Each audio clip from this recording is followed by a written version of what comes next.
Više od 20 je povređeno, među kojima i 3 dece u 2 lančana sudara kod Šimanovaca. U nesreći je učestvovalo 38 vozila. Urgentni centar u Beogradu primljeno je 10 povređenih, među kojima je 2 dece, a jedna osoba je zbog teških povreda ekstremiteta na operaciji, rekao je za RTS direktor Urgentnog centra Zlatibor Lončar. U Kliničko-bolničkom centru Zemun primljeno je 3 povređenih. Oni nisu životno ugroženi i u toku je hirurško zbrinjavanje, rekao je RTS-u profesor dr. Mile Štrbac i dodao da će se posle toga više znati o težini povreda.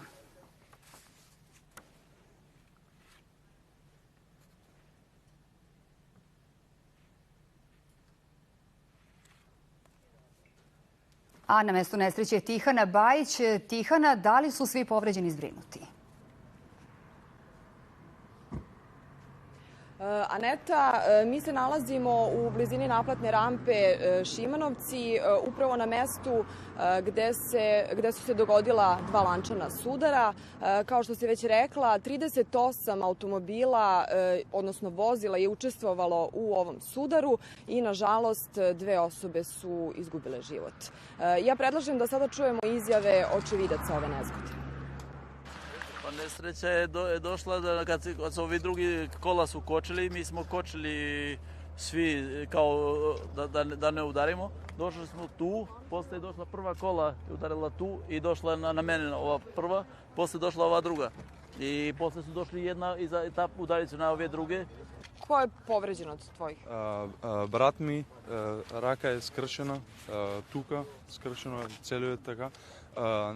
На италианка на врат ми женска, ногата ѝ кома е пресечена, ударена е тамо на железото. И майка ми е скршена нога и тук ово. А на татко ми тук убиен je тук.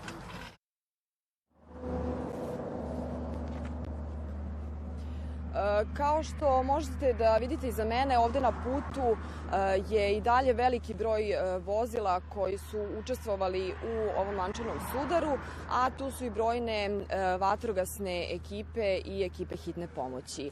Više o tome kako je teklo zbrinjavanje povređenih i nastradalih reći će nam Vlada Plemić. On je načelnik odeljenja za kontrolu rada vatrogasnih jedinica.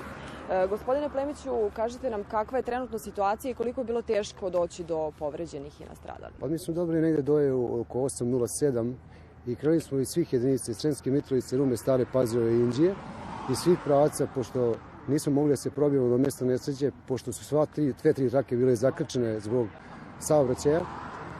Gusta magla sigurno je uzrokovala da dođe do ove nesreće i klizav kolovoz. Ukupno je učestvovalo 38 vozila u ovoj nesreći. Mi smo došli na lice mesta sa 10 vozila i 25 vatrogasaca. Stravičan prizor, hitne su takođe upućene iz svih sremskih gradova, kao i iz Beograda. Sva lica su zbrinuta i odvežena su u Beograd.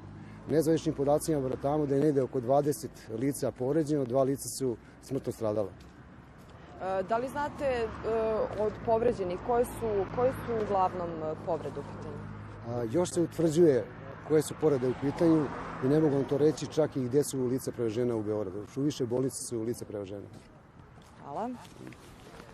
Kao što ste mogli da čujete, pretpostavlja se da je gusta magla i neprilagođena brzina uzrok ovog lančanog sudara, a kako saznajemo, na lice mesta trebalo bi da stigne Predrag Marić, načelnik sektora za vanredne situacije MUP-a Srbije, kao i ministar saobraćaja Aleksandar Antić.